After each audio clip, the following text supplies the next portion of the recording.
I took on the belief of that doctor, and we're very powerful, very, very powerful, and we are only limited by our beliefs, if that makes sense. So I've learned that in the later years of this journey, and we were talking about things that we wish we knew when we were younger, right? I kind of wish I knew that.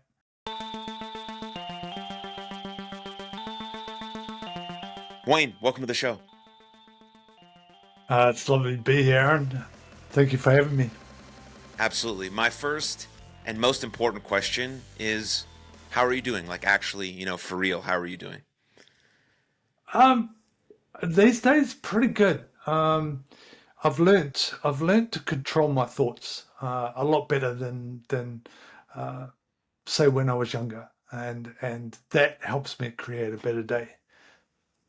Yeah. Yeah, that's a powerful, powerful modality. I've mostly learned that through trial and error and mostly through sports and also through probably maybe you feel the same way of like coaching other people, right? Like I coach young athletes now and I feel I tell myself this all the time. Man, I would have been such a better athlete if I know what I knew now back then. But it's like, that's not like the point of it all, right? It's like I'm now sort of understanding how we can sort of draw the best out of our young people, and one of those things is definitely 100% being able to control our thoughts and having the right self talk, especially in moments of quote unquote pressure or whatever the case may be. And I think it's such a powerful technique. And it's cool now that we know that it's like something that you can learn and train. It's not something that necessarily someone is born with more than the other person, like for physical gifts, of course, but those innate sort of mental skills that we can all train. It's very cool. And I think it's quite empowering. Yeah, we can't choose those thoughts. Those thoughts are going to come in, but we can choose to give the ones that we want energy, and I think that's really, really powerful when you understand that. Yeah. The one thing, well, I was very interested to talk to you about a number of things, but since I'm a sort of a sports nut, and we don't have rugby in America, well, we have it. It's just not as popular as some of the other sports. It's actually getting more popular, which is quite cool.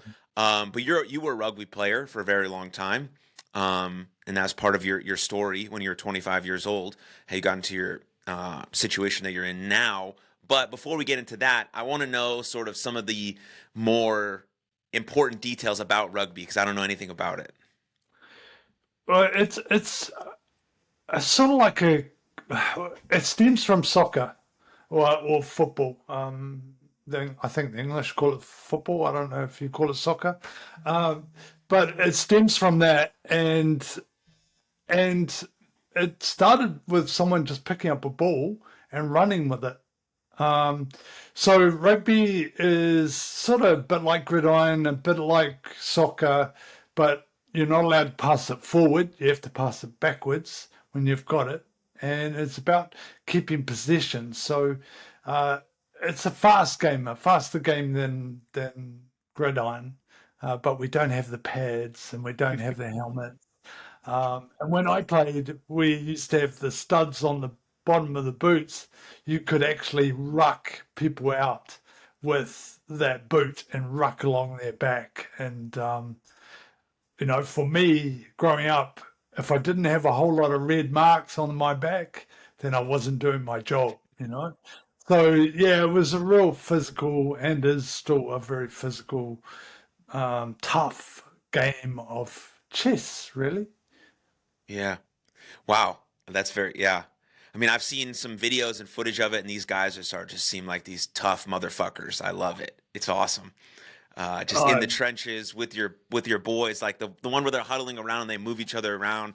It just seems like a great atmosphere environment. I'm a big proponent of sports, especially for young men, young boys, to sort of develop the right skills that they need to become great men in service of the world.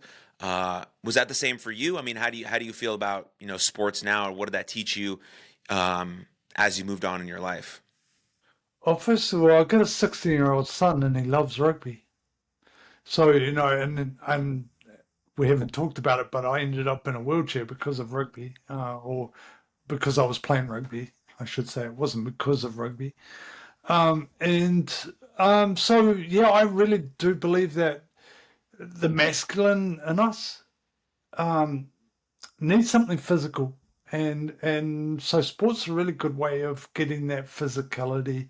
And you know, as men, we go through teenage years, and um, there's a lot of feelings that we can't explain or describe at times. So I reckon that outlet is really good at especially that age, because it's something to positive to put those feelings into. Yeah. Yeah, it teaches you how to use your body in a way that's powerful and geared towards something bigger than yourself, which I think is very, very important as well. And yeah, I mean, we need it like young men, young boys, men, whatever, however old you are, you need some adventure in real life to sort of develop yourself and be able to Mm. express your excellence and be able to feel useful. I think that's one of the most important things, at least in my life. Like, I want to feel useful. I want to feel useful to my wife. I want to feel useful in my job. And when Mm. I have that feeling, I'm sort of more inclined to move down the right path of my purpose or my meaning or whatever you want to call it. Yeah, I love that, and it reminds me of I made my son chop physically split firewood um, the other day, and uh, why made sure that he did it and complete it was because it gives them that accomplishment. Mm, And I think that's really, really important, especially in today's world. It's so easy to give up and not finish something.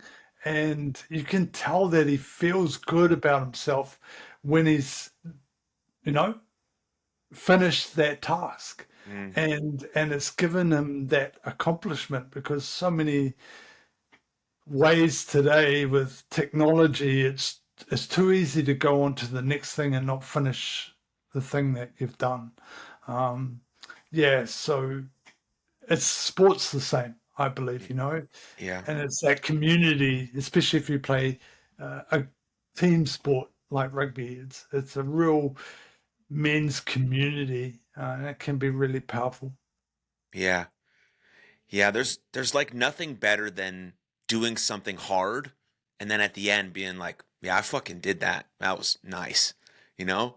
Like it doesn't have Yeah. to be anything crazy either. Like going for a run or I mean, I don't run, but you know, some people do, but like lifting some weights or like, you know, doing anything like that. Like your son chopping wood, like there is such a deep sense of accomplishment, and then you take that one skill or that one thing and you're like, oh, I can translate this into every area of my life. If I can do something hard here, I can have that hard conversation with my wife or have that Mm. hard conversation with my partner or, you know, talk to my boss about the raise that I want. It's just a translatable thing because you know you have this like internal sense like, oh, I can do hard stuff in this one area, like freaking chopping wood, because my dad told me I shouldn't be good for me, which is amazing. But then I can go do that. I can go advocate for myself in my first job interview or whatever the case may be. And I think all of that is really important. I think people only see like the physical labor, but they don't see maybe where it translates into other areas of your life that you can become the person you're supposed to be because no one's going to advocate for you more than you. I mean, you got to do that for yourself. And I think that's really important. Yeah, well, he got blisters, you know, and he had to push through, and you know, he moaned about them, and I just said, "You'll live." You know, that's mum's job to give him, you know, oh, you poor thing. Uh, yeah, so I just think it's really important that we are so much more capable than what we think. And that goes for us as older as well, you know. We Yeah. limit ourselves and all these opportunities of sport and doing these things helps us realize that, oh, there's a lot more to me. I've got more to give. I've got more to give. Yeah. Mm. Yeah, well, you mentioned it a little bit, but I guess take me back to when you know your life changed in an instant on that rugby field when you were 25 years old. Well, just to give you a little bit of background, you know, like I grew up on a farm, so hard work. I learned hard work early. I could do, and when I say it, it sounds unbelievable, but at the age of 10, I could do a man's job. I was shearing sheep. That's a physical job. That's for your listeners, cutting the wool off sheep. Uh, at the age of 12, and I had my own dogs, horses.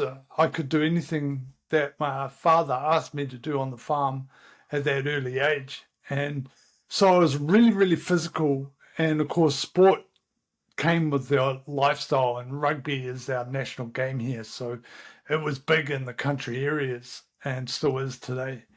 And so those two things, that's who I was. My identity was really, really physical, and I was running a farm. I got married.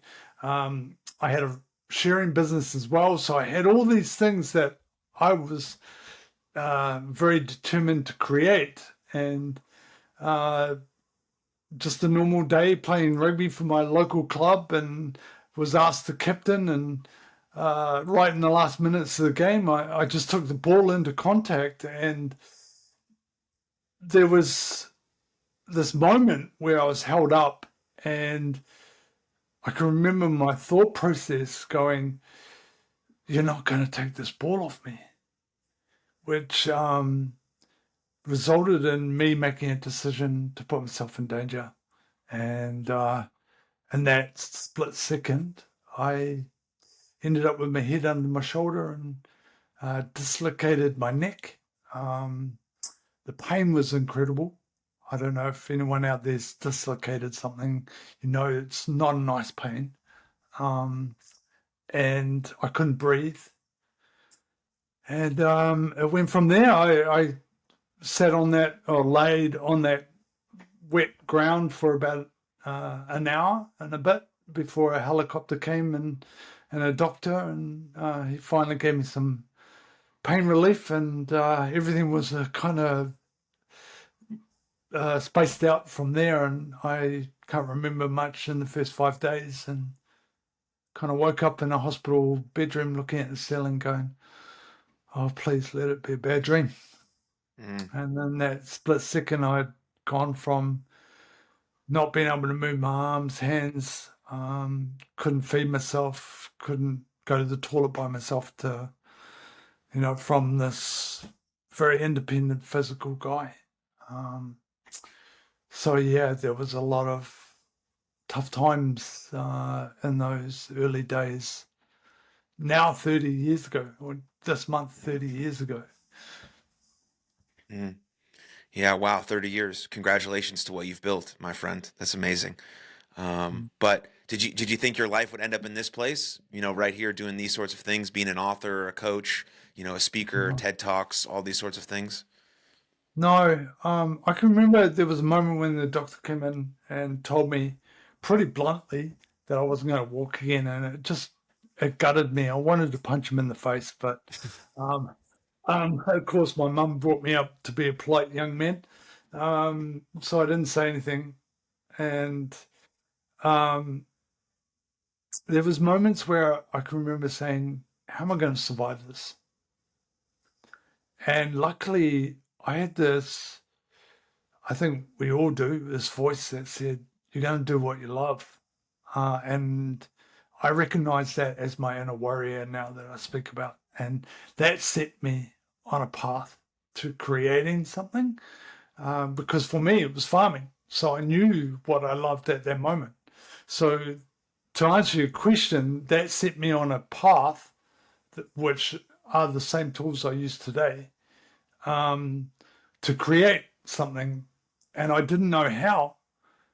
And about 4 or 5 years later, I realized that, man, I'm running my farm again from a wheelchair. And honestly, didn't believe I could at the beginning. And that's what set me on to this path of where I am today. Because farming wasn't enough then. I wanted more.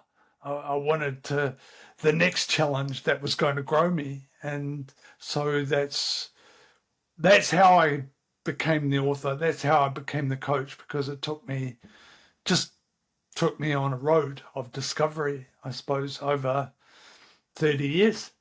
Mm. Initially, was it hard to accept the fact that this was your new reality? Um, because, when you can do all this stuff before that and you were able to, you know, have this body and be very physical, was it hard to, like, how long did it take for you to accept that this is actually the realness of your life moving forward? At least 4 or 5 years, mate. I was pretty quick, probably on averages, because of that mindset and listening to that inner voice that was kind of. I realized that it was some sort of intelligence showing me, um, and so I was probably quicker than most, and I reckon about 4 or 5 years. It took a long time for the body to actually get used to being in a wheelchair instead of the old way of running around and being physical. Um, it's surprising how long, and then all of a sudden one day it just adjusted, or I noticed that I now feel normal in a wheelchair, which you could say is not a good thing either, because if uh, you know I took on the belief. What I'm trying to say here is I took on the belief of that doctor, um, and we're very powerful, very, very powerful, and we are only limited by our beliefs, if that makes sense. So I've learned that in the later years of this journey, and we were talking about things that we wish we knew when we were younger, right? I kind of wish I knew that earlier on, because you're only limited by what you believe up here. Yeah. Yeah, it's 100% true. Um, it's it's it's very interesting how life, teaches us these lessons through our hardest moments. I mean, it was the same for Mm. me. To share a personal story, I mean, six years ago, I lost my sister Rachel to suicide, and it's weird to think now my life. I'm a happier person now Mm. than when she was alive. And then I, Mm. like, this word like gratitude always pops around in my brain, and I have a weird relationship with it because Yeah. I'm not grateful that my sister is not alive anymore. That would be insane. But I'm grateful for the life that I have now. Mm. And so it's a weird relationship because I would have never experienced some of these things or maybe learned these lessons. My life was amazing when she was alive too. I'm very blessed. My parents are still together. They love me. They support me. She supported me. She loved me. Like, I have no complaints whatsoever. But, like, I have a different perspective about the preciousness of life now that wasn't there before because I hadn't been through a tragedy like that, right? And so when death hits you, you're like, oh, every day is like a magical, beautiful moment. I want to cherish it as much as I can.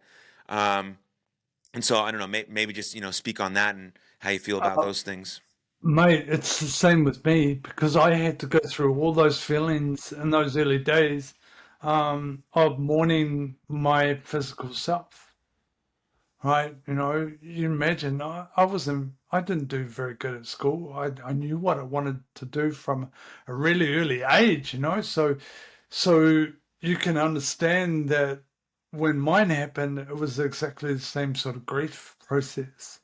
Um, so yeah, I wouldn't wish what I had to go through on anybody. But man, the lessons that I've learned, and you know, I have this opportunity to suck the marrow out of life, um, and I have to be grateful for that and the impact that I have now. And this comes back to understanding that, and this took me a long time to understand, Aaron. Life is for us, even those horrible moments, and quite often those horrible moments are there to wake us up to what we are destined to do or create, or it can be as just understanding that we've got this unlimited potential in us to create. It's actually our nature to create, and if we get time, we can go into that. But it is our true nature to be a creative being, and quite often we're stuck in a cycle or pattern of our human experience, and these things shake us up, and all of a sudden you can probably testament testament to this, you start to create something positive in your life, you know. Hmm. Yeah. But I do feel like people can learn the lessons to an extent, like what you and I are talking about here.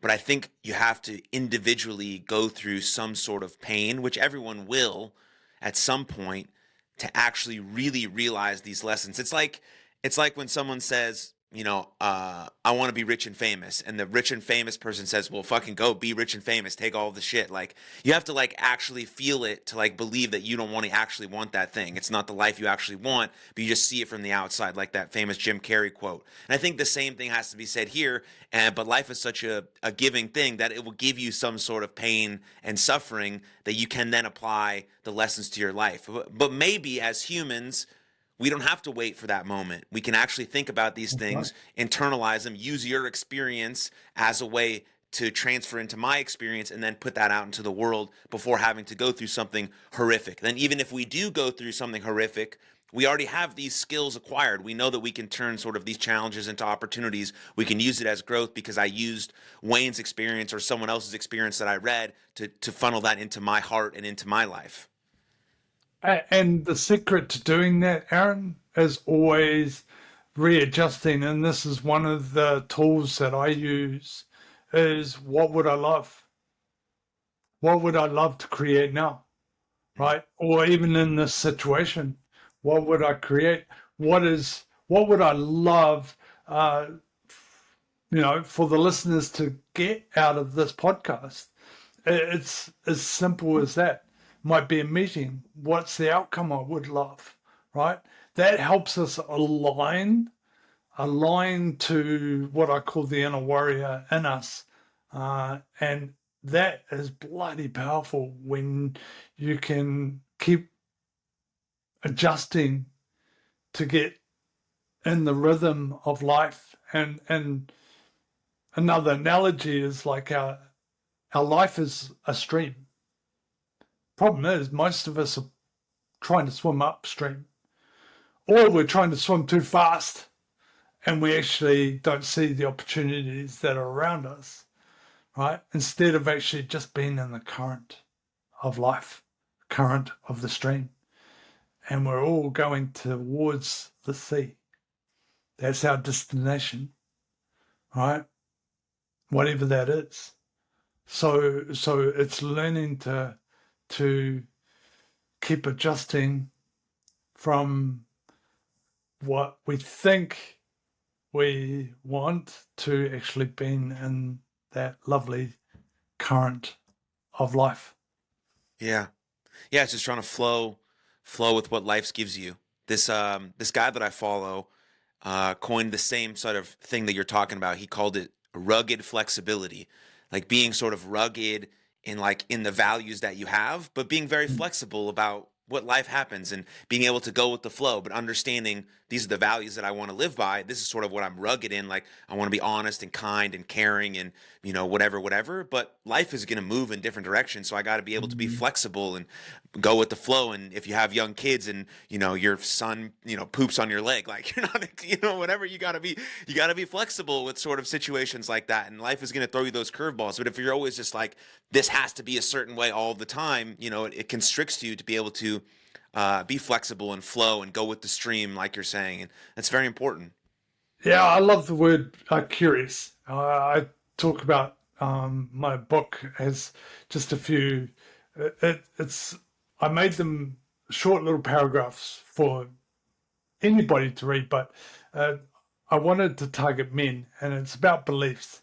And I always say, to all my clients, be curious. Be curious with everything. Be curious with your own beliefs, societal beliefs. Because if you stay curious and question, you will come to your truth, right? And then you can stand in that truth, but be flexible in the current of that truth, if that makes sense. Yeah, absolutely. When did you come up with this inner warrior sort of mantra? When did that come to you? Oh, probably about 3 or 4 years ago. There's a, it's, I you can call it whatever you like at the end of the day. You can call it God, you can call it spirit, you can call it higher self. Um, but for me, in a warrior, it really resonates being a man, the physicality, the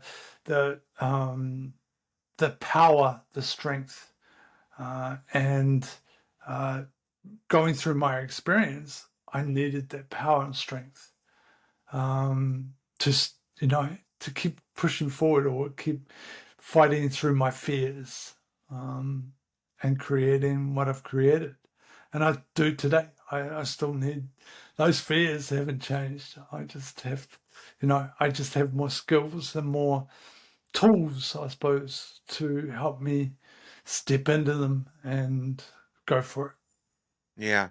There's a great quote that says about fear is that you don't get less scared, you just get more brave. And I think that's true because like the fear is always going to be there. It's not like if you don't feel fear or nervousness or anxious, then you're dead or you're just like really stupid. So you're just not like living life. But the fear is not going to go away. But what is going to happen, as you've noted and as you've done in your life, you just get more brave, more courageous, and you give Mm. yourself ample examples and evidence that you are the person that you say you are. And that's very, very, very powerful. Yeah, I love that word courageous. Courage is the ability to look fear in the face and then step towards it. And we're talking about rugby. That's what they do. They're big boys, and your ability to step in and take that on. Yeah. Yeah, that's beautiful. I'm very interested in the writing process of the book because I write a newsletter like once a week and it's like painful. I'm like I don't like writing, but I force myself to do it every week just to try and see if I can get better at it. And my mom always tells me that I'm going to write a book one day because she thinks I can do anything 'cause she's amazing. And so I do. I write this newsletter every week and I put it out, and it's gotten better over time. But how was the writing journey for you in this book? I found out I was dyslexic at the age of 25 when I had my accident. Up until that point, I knew I wasn't dumb, but I felt dumb. I ended up in all the bottom classes. I really struggled at school, so I can really relate. um, but I tell you what, I'm really creative, and Mm, I say to you because I could sense it in you, right? What if it was easy? That's the first question you need to ask, mm, you know, and because you've got to believe that it's hard, and so did I. But I often sit here and I do a newsletter as well, and every week, and write an email and put up a written post every week, and I do the same thing. I said, okay, what does my audience need, mm. and what if it was easy? Yeah. And there's so many tools, with AI today. You can I always write my stuff, and then I get you know AI to edit it because there's always grammar or there's always something that's not quite sounding right. But I love it because it's my opportunity to express myself in my way, and often it doesn't quite come out in the language sometimes, but in the language of words written down can be really powerful. Yeah. Yeah. What if it was easy? I'm gonna think about that next time I try and write my newsletter. Maybe it'll just flow out of me, and then I'll have to send you a message to let you know that it was great and it worked for me. Um, but was there multiple iterations or draft of this book that you wrote, The Inner Warrior, and what was Yeah, it like mate. getting it published?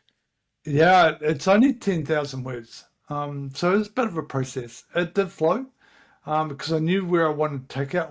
It's a beginner's book. So it I wanted it because men we tend to not pick up books. And if it's a thick book, well, just speaking by my own experience and being younger version of me, I picked them up now. But back in those days, I would have shied away from it. So I wanted it only small, easy to read, flows, and I knew where I wanted to take it, and that was to create that awareness that we have this power inside of us. So it's really a little book that just can help start people or remind people of the journey and the power that they have, and how we can create more of that power. So it's a lot about, I talk about the vessel and conditioned love and unconditional love, and how we've got two personalities or two sides to our personalities, sorry. The human experience, which has been given to us by this experience of life. But there's another side, and that's the spiritual side, where spiritual beings are having a human experience. So, I tried to explain that nice and easily and in layman terms, that we can step more into this side because it has all the answers. We're connected. You and I are connected through that side somehow. There's intelligence in it, there's abundance in it, and it's unlimited. We're not, we're whole. We sometimes feel like we're broken in this side, but Mm. we're not. We're actually whole. This the spiritual side is our true nature, and so I just explain that in the book, and um, I think it's a nice, easy way to just read for half an hour, and you've read half the book. you know, um, yeah, it's a nice little journey. Do you think connecting to that is like a mindset shift? Is it awareness? How can people get more connected to that sort of that spiritual, true sort of divine essence of themselves? Yeah, and that's what I explained in the first chapter around beliefs. Mm, Question everything. mm, Question my belief. Question this podcast. Question whoever's running the country. Question all your beliefs, both society, your own, your parents, and you will come to your truth, whatever that is, right? And it'll be a slightly different version of mine, but I believe it'll bring you back to understanding there's a power in me that's connected to this universe, just like nature is.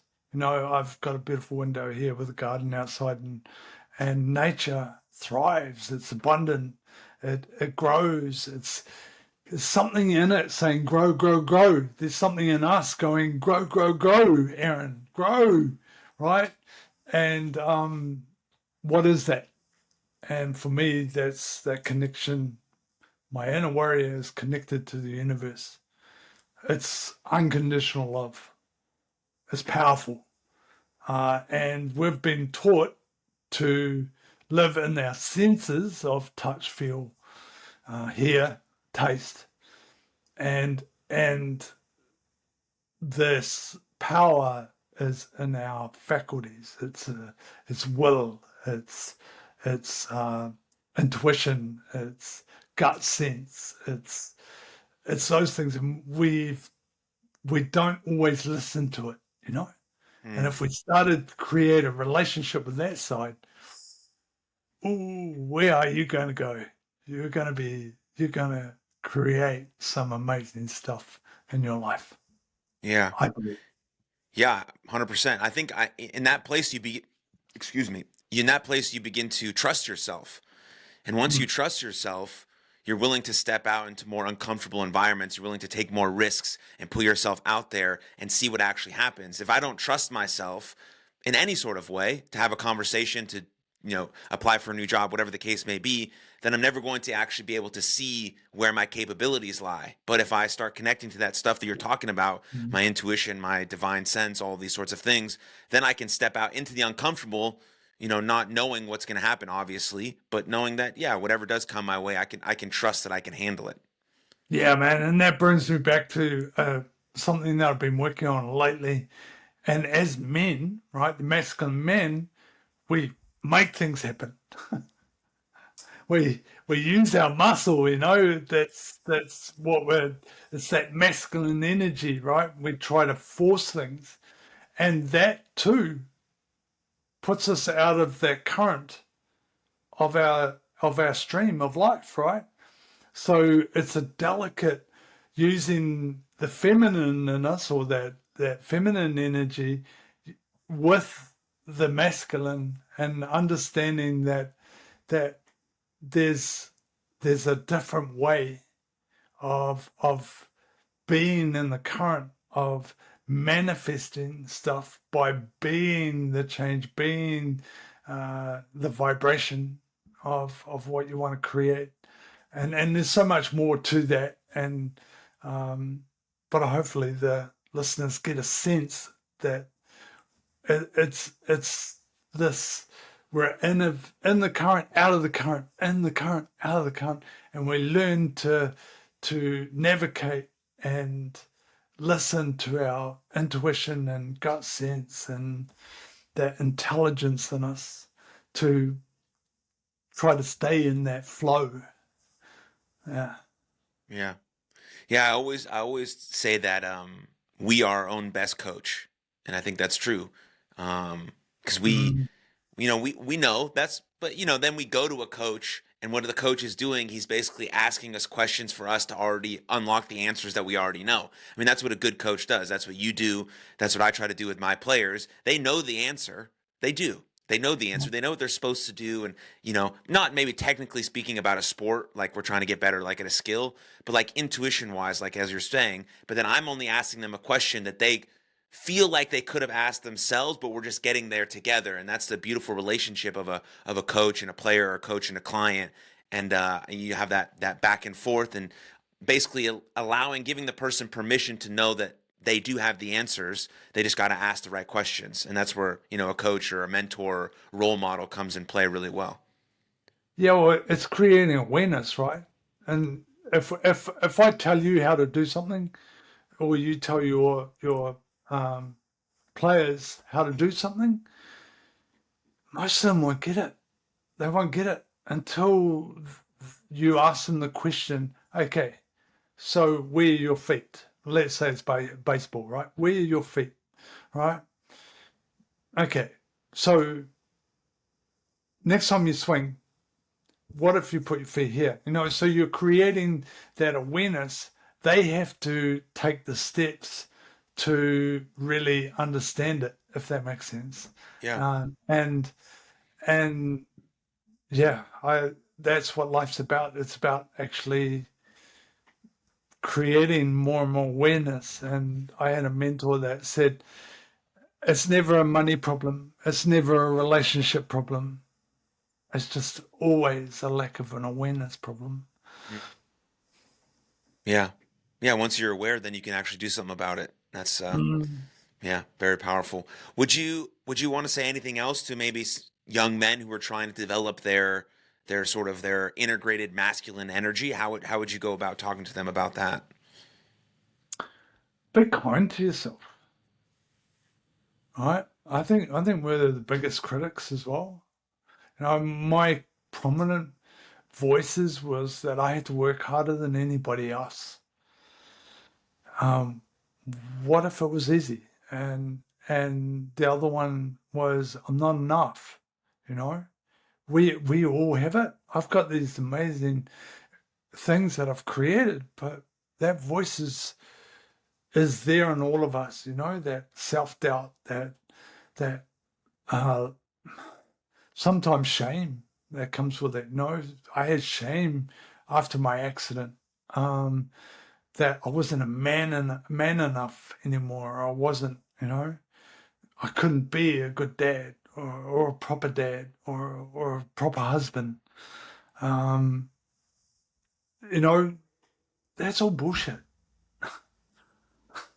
It's all bullshit. Those stories that you're telling yourself that are negative and painful are bullshit. So be kind to yourself. Create more love within me. If I create more love in me, I'm going to create more love around me naturally because it starts within us, right?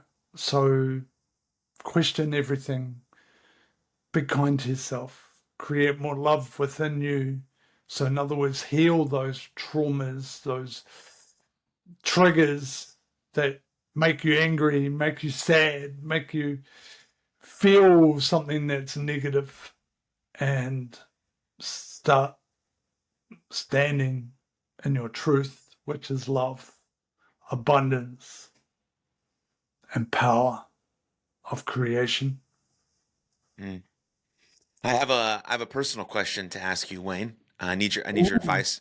I need your advice a little bit. I'm gonna become a dad for the first time. Um, congratulations, mate.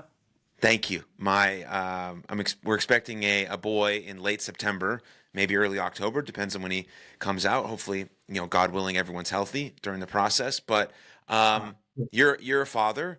What would you say maybe are the core tenets of being a good father, or being a present father, or a conscious father, or whatever comes to mind, really. Bro, it's just to really become the best version of you. Our kids are genius when they're born, right? They've got a genius mindset. There's actually studies, and I've got it in my book from NASA. Uh, I can't remember when, but uh, all babies, or majority of babies, 99% of them are born genius, right? And it's society that numbs them down, Mm, right? So have a genius mindset. Watch them. They watch you. They learn from you. They create from you and the people around them by watching, right? They soak it in. They're a sponge. So be the best version of you you possibly can be. And they will soak that up and they will become a mini version of you. mm, They are a reflection. Your relationship is a reflection of you. And it's the same with our kids. They yeah. will reflect. So if you've got a weakness or a trigger or a pain point, discover it, heal it, see it that it's bullshit. It's not true. Create more love in your life and you will create a loving family. Beautiful. What does being a father mean to you? Learning, a lot of learning. Wow, they're the best teachers. And my youngest, who's 16, um, he's a great teacher. Uh, they, it's a love, it's a deep love um, that is so creative. It's a creative process. It's like everything, right? The truth is that we're creative beings. We've created this uh, special little gift between you and your wife. And uh, so, yeah, I, I can't put it in any better words than it is life. And life's the best teacher, and your little boy will teach you so much. Be a sponge. Yeah. Yeah, I'm really excited. Really, really, really excited. Yeah, I was just talking to my mom about how I was when I was growing up and I was younger, and some of the things that I did. And if my son carries on some of those traits, we're gonna have a really fucking good time together. So it's gonna be awesome. But what are some of the most maybe incredible things that you've done that people wouldn't believe that you've done being in a wheelchair, over the last 30 years? Oh, mate. Whew. So, some of them I didn't believe I did it. Like I'm a real chicken. I even went surfing a couple of weekends ago, or a month ago or so, for the first time. First time in 30 years I was in the waves. You know, I've water skied, actually here in Lake in London, uh, where I water skied the straights on my own on the third day. Um, I had no balance. I had terrible fear. The first time I fell off, I was face down in the water and couldn't breathe and I couldn't roll over and I thought I was going to drown. You know, and I fought through that fear and to achieve that on the last day, you know, just things like that. I've scuba dived with the sharks in an aquarium. I've, yeah, I like to think that I've sucked the marrow out of life as much as I possibly could with the awareness I've had. Um, yeah, my TEDx talk, you know, just those kind of things. They're all incredible, um, and they amaze me. Yeah. Yeah, one more final question for you, Wayne. Again, and maybe a little bit more personal again, but I have a brother-in-law who's in a similar situation as you. We talked about him a little bit before we hit record. Um, but maybe any personal advice for him or anyone else in a certain situation who's still very young in their journey, 5, 6, 7, 8 years after going through something horrific where their whole life changed, where they can't do some of the things they could do before, but as you've shown, can do still a lot of really amazing things. What maybe advice would you have for them? Always look forward, not back. Always look forward. Do the little things, um, and give everything a go. Say yes to everything. If someone asks you to, do you want to try this? Yes. Even though you mightn't think you can, it's surprising, and you'll surprise yourself. Um, so yeah, look forward. Take little steps. Climb large mountains. Um, and and just be kind to yourself. But don't look back too much. Just look forward. What can I create today? What would I love to create today from where I am with what I have? And that's all you have to do is create what you can for anybody who's listening. Create what you can with what you have from where you are and take that next step, and just keep taking that next step. You will look back one day and you'll go, wow, wow. Yeah, beautiful. Wayne, any last minute thoughts? Any things you want to say that I didn't ask you, or anything you want to mention here before we can jet off here? No, man, I love you, brother. I've just met you, but I really love your energy, and I love what you bring and what you're doing in the world. Yeah, man, I know you can feel that from my heart, and Yeah, I'm sure that the audience can feel that too. The love, create love in the world, and none of this them and us bullshit. And yeah, that's pretty much my last words. great. Well, much love. We'll link your book in the show notes below. But is there any other place you want to direct people to? Yeah, I've got a website, wayneforrest.com. Forrest has two R's, one word. And I I would love to offer anyone who resonates this. I've only got 5 spots though, a complimentary gift, and that is a complimentary session, strategy session with me, and it's one-on-one Zoom call, and we look at what is the thoughts that you're having that's blocking you, you know, that doubt, that fear that we all have. We'll nail that paradigm right down of thought, and once we can see it, then we can look at changing it. Um, and once we've done that, we'll then look at what it is that you would like to create now. If you had all the resources and success that you'd want. What is it that you really love? And then we'll look at the strategy between the gap, right? Together we'll find that first step from where you are to, start bridging that gap and set you on your way. That has a cost normally, man. It's $250 as a cost, but for your listeners, it's complimentary free. Like I said, I've only got 5 available this month. So we'll give you the link and jump in there and claim your spot.